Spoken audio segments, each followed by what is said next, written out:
Hi, Glenn here from GMT Pointing Specialist Limited. Right, when you're grinding out, try to do all your perps first. Finish shallow. Don't go anywhere near your brick face. Right, because you don't want to catch this.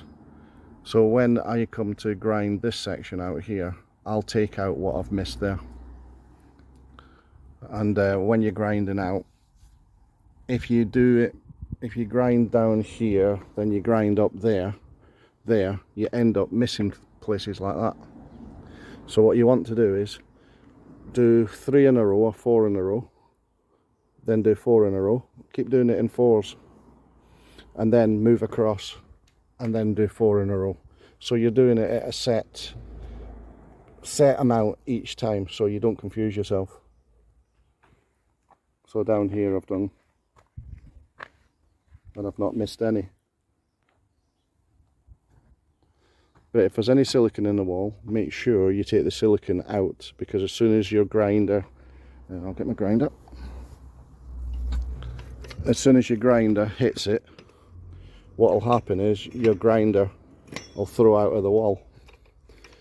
I see a lot of people doing that with their grinders upside down, so when they cut, I've seen them doing it backwards, so when it cuts it runs down the face, you know, if it hits the silicone. So it'll kick, run down the face, and when they do it the other way, it'll kick and run down the face.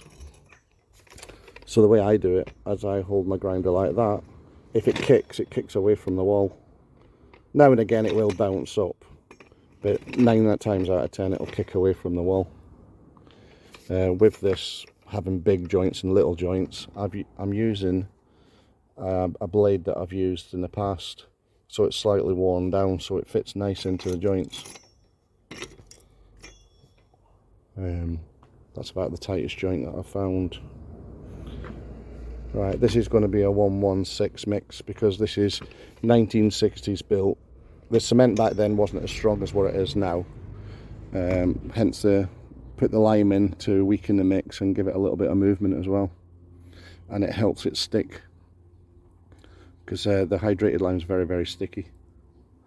So it'll key to the back of the joints and the top of the brick and the bottom of the brick. But this one, it's gone. It's all chewed up. I'm going to put some steels in there. Could help with that crack.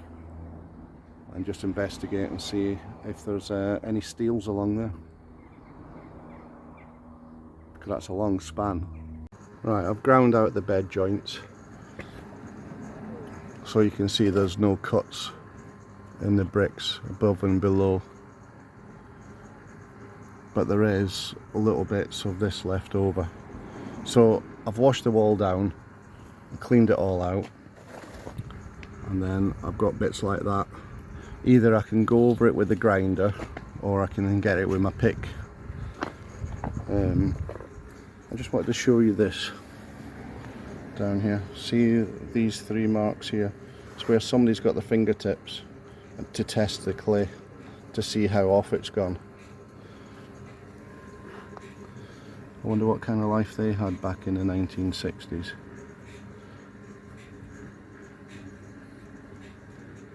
Got massive joint here, and you've got a thinner joint there. You probably 4 of them into that. That doesn't justify how big it is. But I'll show you different techniques, a way to point it. I just finished this one last night. Absolutely soaked the walls this morning, and I'm just about to soak them again, just to stop it drying out too quick in this heat. I'm in the shade now, but by about 2 o'clock this afternoon the sun will be round. So what I'm doing is pre-soaking it now. I'll show you how to do that. Just get your hose pipe, simply start from the top and just give it a good soak.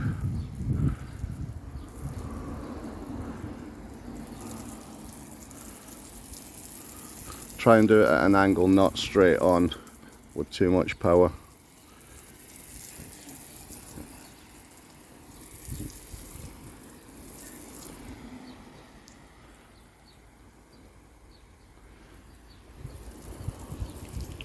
Right, so I'll recap.